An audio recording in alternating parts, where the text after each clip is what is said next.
Assalamualaikum warahmatullahi wabarakatuh. Selamat pagi, siang, sore, atau malam sesuai dengan waktu Anda pada saat menyaksikan tayangan ini.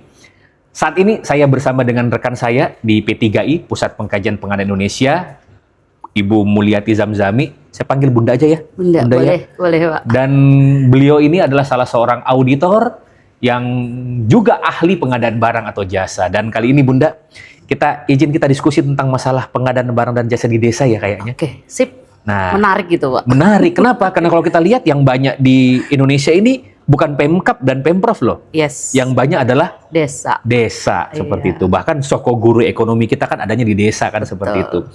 Mengapa tema ini kita angkat?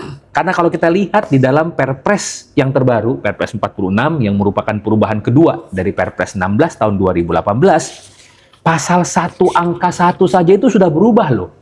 Ya. Dulunya adalah pengadaan barang dan jasa pemerintah, kegiatan pengadaan barang atau jasa kementerian, lembaga, perangkat daerah. Tapi di Perpres yang baru, ini kan Bunda ditambahkan institusi lainnya dan pemerintah desa. Betul. Terus berikutnya lagi, sumber dananya. Yang dulu cuma dibiayai APBN, APBD, sekarang dibiayai juga dengan menggunakan anggaran pendapatan dan belanja desa. Ini berarti Presiden melalui Perpres ini, itu sangat mengangkat proses pengadaan barang dan jasa di desa. Nah, di sisi lain kalau kita melihat lebih lanjut, proses pengadaan barang dan jasa di desa ini kan berbeda ya Bunda dengan pengadaan barang dan jasa yang ada di kementerian, lembaga maupun Pemda. Misalnya masalah pengguna anggaran, kuasa pengguna anggaran dan seterusnya. Kita langsung berbicara lebih lanjut nih. Oke. Sebagai auditor nih yang Bunda lakukan sehari-hari. Permasalahan apa sih yang sering Bunda temui di dalam pelaksanaan pengadaan barang dan jasa di desa?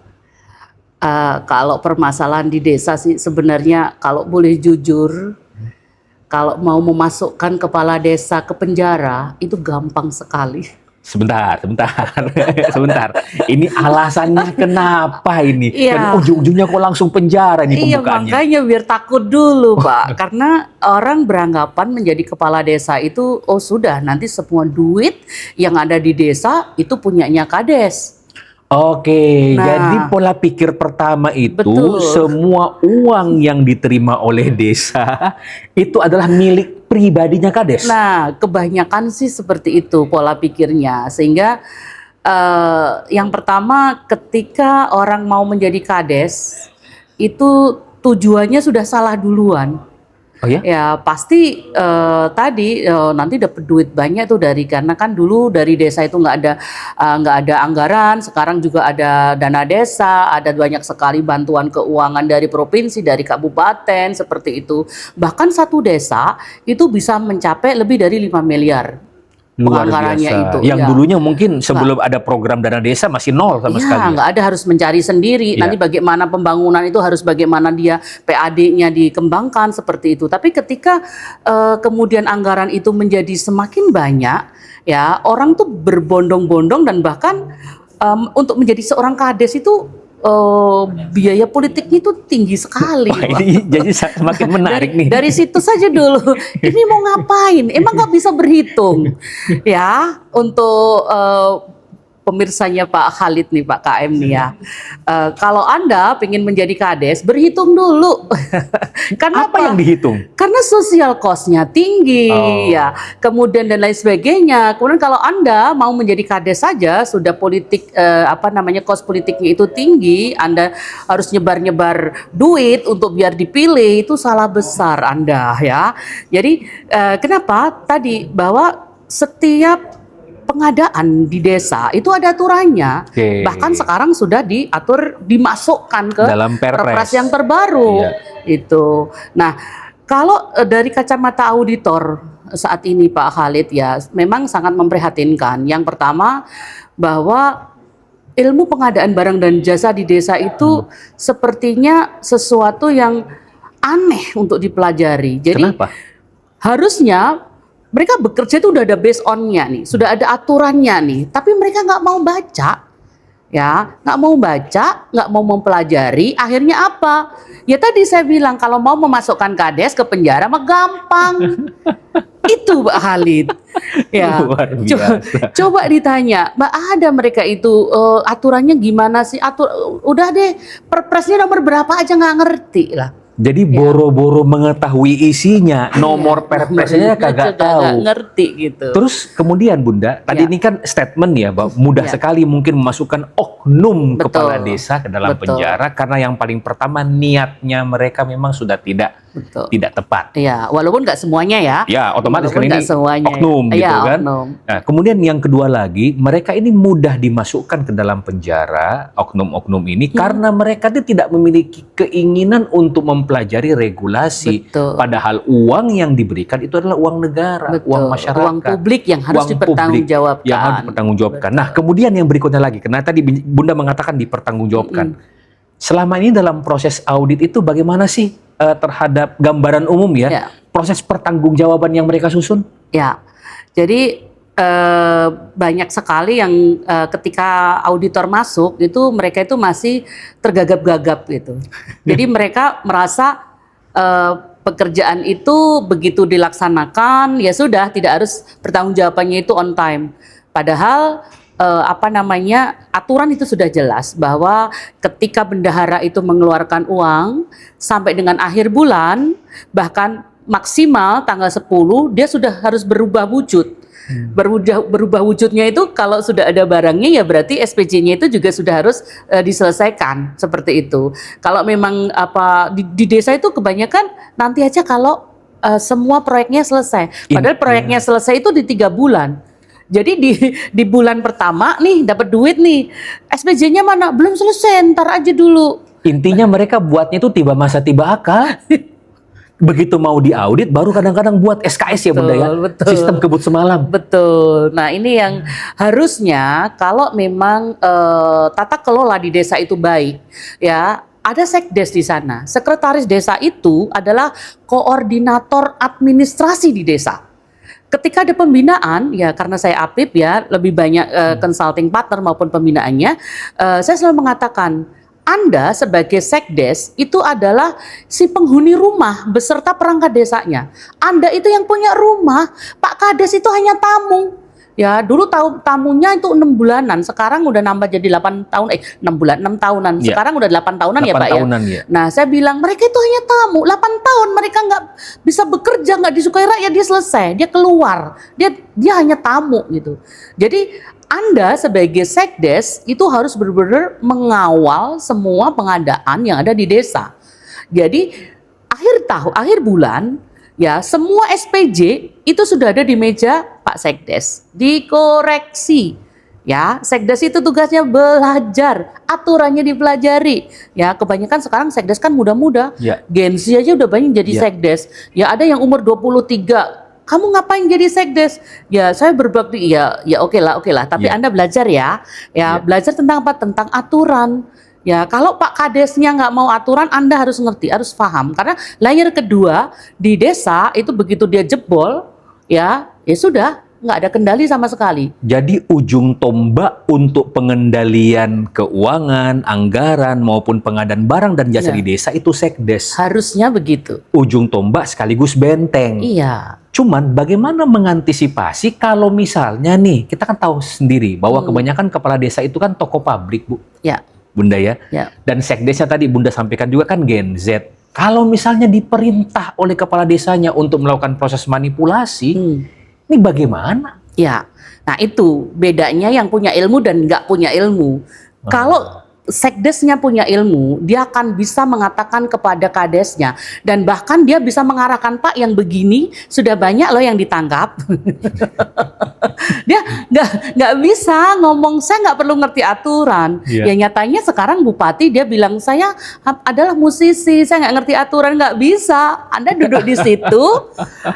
Anda harus belajar ya, dan alhamdulillahnya ketika si sekdes ini bisa memahamkan, bahkan bisa mengedukasi kades, ya itu bisa menjadi yang menjadi baik gitu. Dan banyak sebenarnya desa yang sekdesnya baik, kemudian anak buahnya perangkat-perangkatnya baik, aturannya baik dibikin, kadesnya akhirnya mau nakal pun, oh iya ya. Ternyata nggak bisa nembus itu. Perintah-perintah apapun, mohon maaf Pak aturannya begini, mohon maaf Pak ini SPJ-nya mana? Ya mohon maaf Pak ini kayak gitu. Jadi akhirnya ya salah satu upaya ketika kades sudah nggak bisa di ini, sekdesnya Pak, kita bina sekdesnya. Jadi dengan sekdes paham, termasuk tadi peng-SPJ-an, tata kelola pengadaan barang dan jasa di desa, itu insya Allah jauh lebih baik. Nah, desanya. selain sekdes, kita berarti ini ada satu orang nih ya Bunda ya. Di bawah kepala desa ada sekdes yang merupakan ujung tombak sekaligus gerbangnya, istilahnya bentengnya. Apakah ada tim-tim lain yang dibutuhkan dalam pelaksanaan pengadaan barang dan jasa maupun keuangan di desa?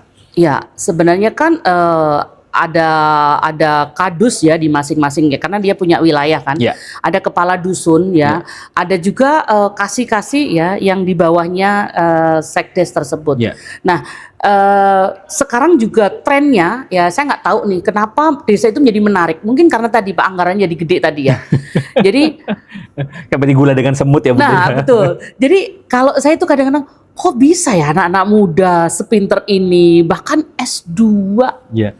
S2 dia pengen menjadi perangkat desa ya, dan ada apa sih di desa gitu. Nah, ternyata memang desa ini begitu menarik bagi tadi anak-anak muda tadi. Saya nggak ngerti di pikiran mereka itu di desa itu seperti apa, kenapa mereka begitu tertarik gitu ya. Nah, di desa ini sebenarnya memang saat ini ya, karena desa ini punya aset yang luar biasa banyak Pak. Jadi bukan cuma sekedar dari dana desa, tapi aset desa itu sendiri sebenarnya luar biasa gitu. Ya, saya barusan kemarin mem-BAP 3 perangkat desa yang bermasalah, dan ada sesuatu yang ternyata oh ini magnetnya luar biasa memang ya di desa ini ya. Karena di desa itu asetnya ya yang dulu hanya dikira oh itu kas desa, hanya dikasihkan nanti ditambahkan kepada kades perangkat, oh pada sekian perangkat sekian, kemudian hasilnya itu menjadi penghasilan tambahan. Kan dia ada penghasilan tetap, ada penghasilan tambahan. Hasil dari pengelolaan tadi tanah kas desa yang diistilahkan bengkok kalau di Jawa itu dikelola atau diberikan, dijatahkan kepada perangkat-perangkat tadi ya. Ada yang kadesnya itu sampai 5 hektar loh Pak, ada 7 hektar dapat tuh. Ini dapat tanah atau hasil dari pengolahan tanah desa? Dapat bagian tanah yang akan dikelola, hasilnya kan menjadi penghasilan tambahan. Nah ini sebenarnya secara aturan kalau dia udah dapat penghasilan tetap seharusnya nggak boleh dapat penghasilan tambahan dari itu. Jadi ya ini yang setiap kabupaten kota, setiap kabupaten pun juga ada ketakutan sendiri untuk ditarik deh semua, lu hanya dapat penghasilan tetap saja. Nggak bisa begitu Pak, karena tadi Pak sosial cost-nya tinggi ternyata kan. Jadi perangkat tadi ya sudahlah, akhirnya tanah kas desa itu dengan musdes kemudian diperdeskan ya, kemudian dibagi-bagi. Kades nih sekian. Dalam bentuk persentase gitu ya? Harusnya, tapi ya yang paling berkuasa kan kades Pak. Betul. Kades yang paling gede Pak. Ada yang 8 hektar gitu. Ada yang kemudian sekdes dan lain sebagainya itu berurutan. Nah, tanah sekarang ini tahu sendiri kan bagaimana value-nya itu semakin meningkat, apalagi desa-desa yang dia berbatasan dengan kota, yang wilayah-wilayahnya itu sudah sangat tinggi Pak tanahnya ya. Bahkan ada yang kemudian nakal, si perangkat desanya kan ini bagian saya nih, nanti hasilnya kan jadi siltam saya nih, penghasilan tambahan saya nih, udahlah tak sewain aja. Dia nggak baca aturan bahwa tanah kas desa atau tanah bengkok itu peruntukannya untuk pertanian. Dia nggak peduli itu, nggak ngurus perizinannya dulu, alih fungsinya, disewain ke kafe-kafe, kan di situ tuh darahnya kafe semua. Maka muncullah alih fungsi lahan yang nantinya ujung-ujungnya mengakibatkan bencana alam. Jadi ini termasuk salah satu penyebab adanya banjir-banjir di mana-mana di Indonesia saat ini. Alih fungsi karena mereka tidak baca aturan. Nah, sekarang Bunda, aturan apa saja sih yang harus dipahami oleh seluruh pengelola keuangan desa yang berkaitan yang Bunda sampaikan tadi? Ini sedikit agak jauh dari pengadaan barang dan jasa ya, karena ini menarik nih, ngalirnya menarik ya. Gini, jadi tanah yang tadi Pak, tanah yang ada tanah kas desa tadi yang menjadi aset desa, harusnya ini dikelola, dioptimalisasikan untuk kemudian menjadi pendapatan asli desa. dan bahkan kalau Pak Khalid pernah dengar di Klaten itu ada namanya Ponggok, Desa Ponggok itu. Desa Ponggok ya. Desa Ponggok itu dia hanya punya satu sumber mata air aja. Ya, dia bikin kayak kolam besar ya, kemudian orang bisa menyelam di situ, berfoto, bergaya, ada TV ditaruh di air. Yang di bawah laut itu jadi bisa itu dia tuh seakan-akan di bawah laut. Seakan-akan di situ dia berfoto. Orang sekarang berfoto aja 100.000 satu orang berfoto. Nah, orang nggak bisa nyelam, sekarang dikasih kayak helm yang ada air udaranya, yang ada udara. Nah, itu kan sangat menarik gitu. Nah, itu saja penghasilannya itu puluhan miliar. Puluhan miliar. Lebih besar daripada dana desa dong. Iya, nggak ada apa-apanya, Pak. Ya, puluhan miliar. Dan kemudian pinternya si kades di sana, itu dia kemudian mengalokasikan itu untuk kesejahteraan, dikembalikan lagi kepada desa. Ada bidan desa, dia benar-benar dia bayar. Jadi yang sakit datengin tuh bidan desa. Bukan orang sakit datang ke puskesmas. Iya, didatangin mana yang ini. Kemudian ada anak-anak yang nggak bisa sekolah, dikasih beasiswa. Ya, dan memang semuanya dikembalikan ke sana.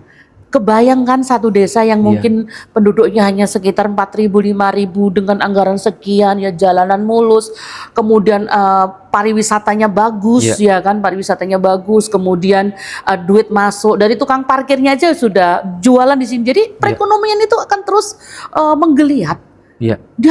Dia menjadi percontohan, bahkan percontohan nasional. Dan di daerah saya di lereng Gunung Lawu, saya juga sedang membenahi juga. Ada satu desa yang blessing land bener, ada air terjun yang dia tidak pakai e-vote. Jadi begitu turun parkir, jalan udah dapat tuh air terjun yang kayak secuil surga yang di sana. Tahu nggak kemarin berapa pendapatan dia dalam 1 tahun BUMDesnya? 11,5 miliar. Luar biasa. Dan bisa dicek, lagi viral juga di ini Lebaran ini dia membagi THR untuk semua kakak di desa itu. Jadi semua kepala keluarga dapat THR. Ada 700 juta sekian yang dibagi, Pak. Nah, luar biasa. Itu pemanfaatan aset. Ya kan. Nah, cuman memang tadi aturannya apa dipelajari. Betul. Ya, yang pertama peruntukannya dulu dicek. Ya, karena boleh sih berusaha dia menjadi kafe, menjadi apapun, desa boleh. Yang penting aturannya dipatuhi. Satu, cek dulu statusnya. Ya, status tanahnya itu fungsinya untuk apa? Apakah masih hijau? Ya kalau hijau kan memang harus pertanian. Betul. Memang harus dirubah. Ada e-vote-nya, iya. Ada langkah-langkahnya. Silakan diikuti, nggak apa-apa. Ya. Kemudian desa sekarang juga sudah punya kafe-kafe, Pak. BUMDesnya itu udah punya kafe-kafe dan itu keren. Ya. Terus kemudian ya jangan kemudian nggak bikin aturan ya. Ketika ada satu tanah yang kemudian ketika dijual, ada Pak di daerah kami itu di Tawangmangu itu 1 tahun itu bisa disewain 1 juta.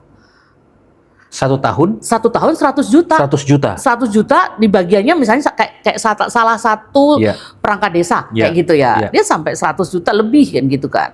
Nah, dia ngerasa ini kan bagian saya. Ya udah yang 1 juta punya saya semuanya. Padahal itu kan tanah milik desa. Harusnya dimasukin ke dalam jadi PAD. Iya.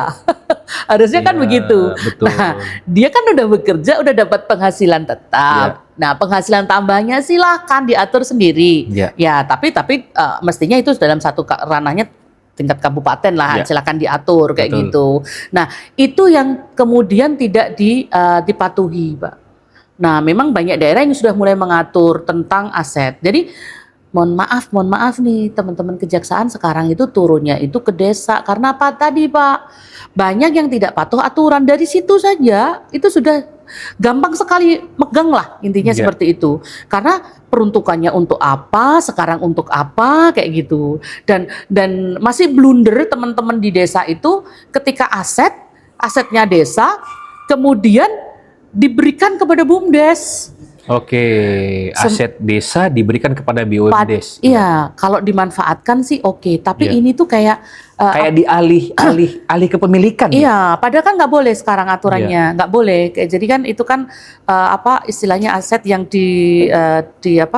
dialihkan apa istilahnya itu kepada BUMDes. Nah, yang terjadi sekarang Pak, BUMDes ini jadinya akhirnya jadi kayak calo, dituduh sebagai kayak calo. Ini kan aset desa. Oke. Aset desa. Kenapa lu kerjasama sama pengusaha itu? Pengusaha. Jadi dia hanya sekedar menyalurkan. Jadi Iya. BUMDes cuma sekedar untuk yang artinya raw-nya lah ya. Iya. Ya istilahnya adalah ya udah ini tanah harusnya dia yang ngolah kayak tadi gitu ya. Dia yang bikin sampai tempat wisata dan seterusnya. Ini malah tidak. Ini diserahkan kepada pihak ketiga lagi. Ya ini sih BUMDes-nya nggak mau repot benar. Dan ini yang kemudian banyak kejaksaan turun itu banyak yang salah gitu loh. Nah, sebenarnya niatan mereka sih nggak jelek, maksudnya menseyanya nggak ada Iya, niatan jahat iya, lah ya. iya. Ini untuk pengembangan. Lah taunya mereka, Iya. oh ini ketika disewa oleh pengusaha dapat duit. Nah cuman sebagai gambaran aja, si pengusaha ini sewa lahan sekian itu, misalnya 100 juta dalam 1 tahun. Iya. Nah si BUMDesnya kan ada aturannya nanti keuntungannya masuk kembali ke PAD kan sekian. Betul, iya. Nah, dari pihak kejaksaan ngertinya, nah ini duit 100 juta kenapa masuk? Ini kan aset desa, kenapa masuknya cuma 30 juta? Ya betul, pasti ada selisih 70 juta dong. Gitu. Bisa nggak sih itu kerugian negara? Panjang Ya Allah, lagi. sebenarnya tadi loh, ayolah, kalau jadi pejabat publik belajar aturan. Iya. Nih sama pakarnya beliau, nih semua aturan mah beliau hafal di luar kepala. Kalau saya mah nggak ngapalin Mbak, saya mah buka aja. Iya, tapi yang meriksain bunda gitu loh. Yang mengatakan gak sesuai. Makanya kadang-kadang kan APIP juga Iya. itu kan meminta tenaga ahli daripada Betul. orang-orang yang mengetahui tentang aturan gitu kan. Betul. Oke Bunda, sekarang Oke. apa kira-kira pesan-pesan Bunda untuk rekan-rekan kita yang mengelola pengadaan barang dan jasa di desa, termasuk untuk pengelola untuk dana desa? Oke, baik teman-teman yang berada di desa, sekali lagi selalu perhatikan payung hukumnya ketika akan melangkah. Ya, guru saya selalu mengatakan kalau kamu mau selamat pakai payung, ya pakai payung hukummu seperti itu. Seperti pengadaan barang dan jasa di desa, aturannya dibaca, nih ada aturan baru nih. Ya, tahun 2025 baru keluar. 2025, iya. Baru keluar. Ini sudah Maret ya. Iya. Maret 2026. 2026 nomornya aja belum hafal. Dan banyak bahasan. Silakan ikuti bahasan-bahasannya beliau, ini luar biasa nih, daging semua.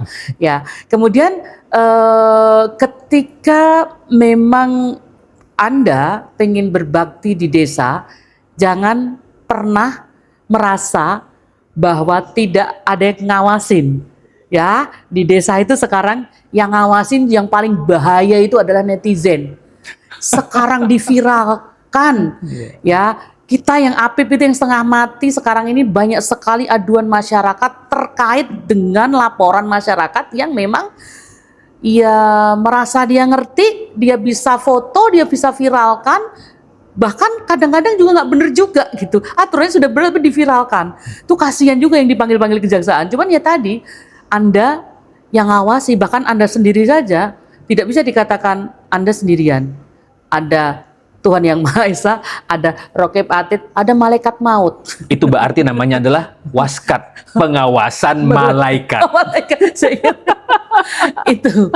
Nah, termasuk tadi ibaratnya gini, Anda membangun di desa Anda, membangun itu fisik kelihatan, baik buruknya kelihatan terus. Umur ekonomisnya mau berapa? 10 tahun. Baru sehari kena hujan, jalanan bolong, Anda yang malu sampai 7 keturunan loh. Ini ngapain aspal ini, campurannya apa? Baru hujan udah bolong. Nah, kan? Itu campurannya 1:1 Bunda. Satu truk pasir, 1 sak semen. 1:1. 1:1. Itu yang terkadang mereka itu lupa. Yang ngawasin itu banyak sekali. Dan yang ngawasin itu nggak pakai catatan Rokib Atid, pakai kamera sekarang.